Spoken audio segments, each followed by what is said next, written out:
Welcome to Go Global. My name is AJ and I'm going to talk about New Zealand. Welcome to Go Global. My name is David Canfield and I'm going to talk about New Zealand. I would say what was difficult to adjust to in New Zealand is that it's very small, so you don't have very much to do, but I guess that it's a good thing also because it makes you realize that you have to figure out your own things to do in life. Mexican food in New Zealand is basically non-existent, and if it is here, then it's really bad.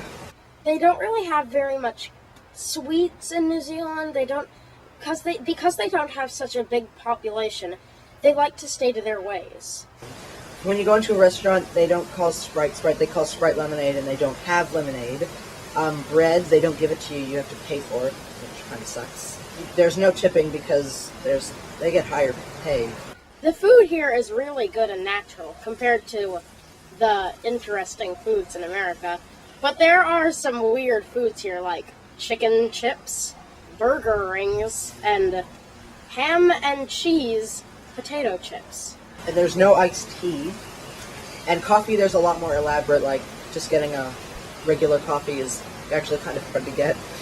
You probably can get like 69-cent cheeseburgers at McDonald's. Here they're sometimes up to $5, which is pretty nuts because like when I go out with my friends and I'm like, let's go get something to eat, and we're like, oh, let's go to Burger King because it's the cheapest choice. Then we get there and it's like, overall it's like $23 for everyone. There's no free refills, and say if you order a Coke, you'll get one glass, and if you want another one, you have to pay for another one. They have a few TV shows they make here in New Zealand, such as the reality show Wheel of Fortune, where you can win up to a whopping $5,000. The Rich List, where you can get rich quick.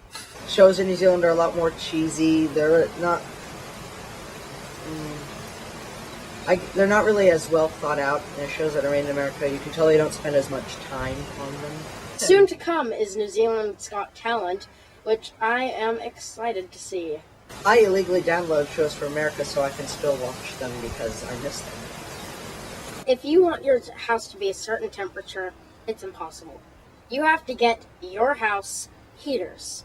Not just one heater, but one for every room if you want a room hot. To tell you the truth, it's really a nuisance. I think that school in New Zealand's a lot more practical. I mean, you still do essays and you still do tests and things like that, but there's a lot more projects and a lot more practical things to do, where in America it's a lot of book work, a lot of writing and reading. Also at school, you have to wear school uniforms here. Teachers say it's good because you get to identify yourself and what school you're from, but yeah, you don't really get to express yourself in your clothes. Like once a term you have something called a mufti day, where you get to wear your own mufti clothes. But normally you have to bring a gold coin donation, otherwise you don't get to wear them. In high schools in New Zealand, there's like not cafeterias and things like that. There's just a little shop where you can buy little things. What do they call that shop? They call it a tuck shop. And what sort of things do they sell? They sell things like chips and drinks and the occasional hot food. The most difficult thing to adjust to when I moved to New Zealand was probably the education system, not working from textbooks, having to buy your own stationery like pencils, erasers, pencil sharpeners. What about the curriculum, how they taught? What's different about that? There are more big projects to do rather than just... There's lots less homework, more hands-on approach to school.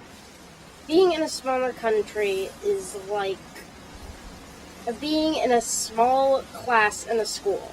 You get to do a lot more things, go on more adventures because, there's just more opportunity for you rather than for everyone else. G'day!